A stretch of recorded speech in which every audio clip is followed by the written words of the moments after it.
1908 खां क़ाइम यूसुफ आरफानी ॻोठ खे ढाइण ख़िलाफ़ Malir development authority revenue anti encroachment cell जी कार्रवाई शुरू थी चुकी है।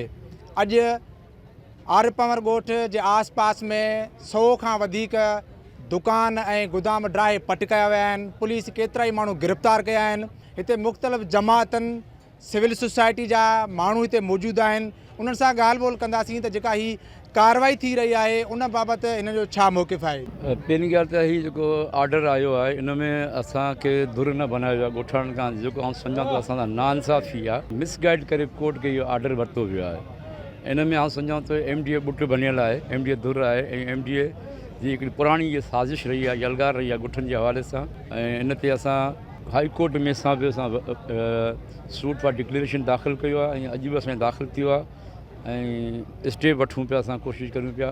पर इंतिज़ामिया अॼु खां 2-4 दफ़ा पहिरीं बि काह कई ऐं माण्हुनि जी मज़ामत ते असां उन्हनि खे वापसि कयो।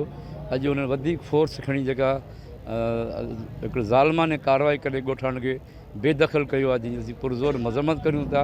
इहो सॼो अमल जेको आहे सो असां ॻोठाणनि खे धरती धणियुनि खे हिसाइण जे लाइ करे ऐं असांखे पंहिंजे क़ानूनी हक़नि खां महरूम करणु, ॻोठनि खां महरूम करणु, उन हवाले सां इहो थियो आहे। इन जे करे असीं इन जी मज़म्मत करियूं था। पंहिंजे घरनि में माण्हू वेठो आहे, उहो जेकॾहिं पंहिंजो बचाव थो करे त उन ई ते उन जो घर थो किरायो वञे। पखी जेको कहिड़ो आहे उन जो झिरकी जो जेकॾहिं इटड़ो किराईंदा त उहो बि उन ते जेका असां मुज़ामत कंदी। हे पंहिंजे घर बचाइण लाइ घर खां ॿाहिरि था निकिरनि त उन्हनि खे गिरफ़्तार थो कयो, उन ते तशदुद कयो थो वञे। इंतिहाई ॾुख जी ॻाल्हि आहे।